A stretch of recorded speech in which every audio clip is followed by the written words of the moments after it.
Hey guys, sorry for the slightly shaky camera and if the audio is bad or the video is a little tough, but just getting ready to move actually, and realized I never did get around to making a video about this thing. This is not particularly special. This is a Dillon 650 on a strong mount on a whatever Home Depot cheapo folding leg workbench that we screwed together, and it's been great and solid and fine.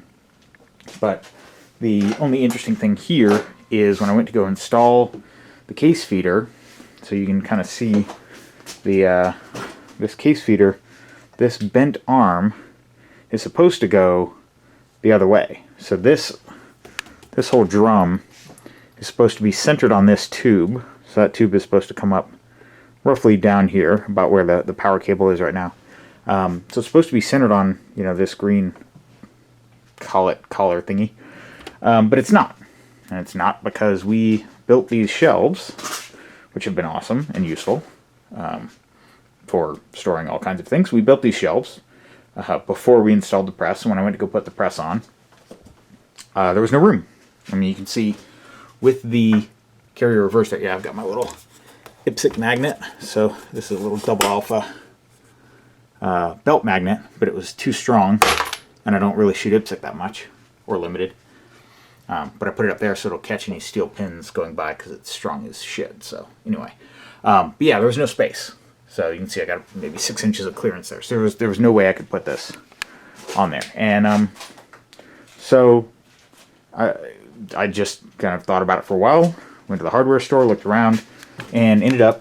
So what the thing comes with, I don't even know where it is. It's just a little clear plastic tube that just runs, just basically slots right into this green thing, and then just runs straight up and snaps into this little spring clip here. And so I took that out and got a couple of these elbow bend PVC things. They're just in the plumbing supply area. In retrospect, you could probably do the same thing. There are some like flexi kind of hose type deals that you could do the same thing with. But yeah, I just put this little angled bar, I put it on backwards, and so you just pop these screws off and put it on backwards, and then mounted the Casefeeder facing away. And actually, honestly, it almost feels like it was meant to be, because the whole thing has a very compact footprint. I mean, the front here basically just comes to about where the front of the powder bar goes, so it actually makes the whole thing a much more compact package. And I may end up doing this in my new house. I don't know. We'll figure it out. But the only thing that I would say is somewhat of a gotcha / somewhat clever, and even that is a bit of a stretch, is, and I can't really demonstrate this because it's empty, but as the press goes up and down, if this thing is all the way up, so this is the rod that puts pressure on your primers, it would run into this.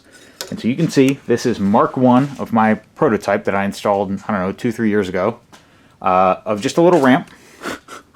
Just a little piece of cardboard. That's all it took. Just to give as it went up. I do have the 45 ACP casing on there. It's a little trick if you want to add a little weight. Just take a 45 casing. It is the perfect diameter for that. And then when it goes up, it just hits that ramp. And I kept waiting for this thing to wear a hole in this thing. You can see the paper is significantly worn, but tape is still holding.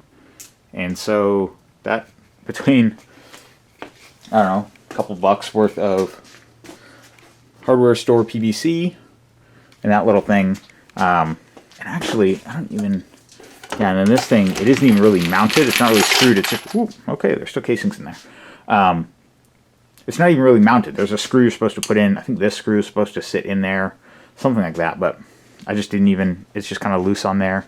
You got to fiddle with the angles a little bit. Definitely over time it would walk out, so I kind of had to make sure it would straighten up and sit flat. But it actually worked out shockingly well. And every time I used it, I kept thinking, man, I should make a video about this. And as soon as I finish recording this, I'm going to be taking the whole thing apart and packing it away and moving to my new house. So figured this was the last chance, so I just do this quick little video. So if you ever are in a situation where you need to mount a 650 and you don't have that much space, yeah, hopefully there's a good kind of view of just how small of a footprint it can have with just a couple little tweaks. There you go. Reverse mounting the Casefeeder on a Dillon 650.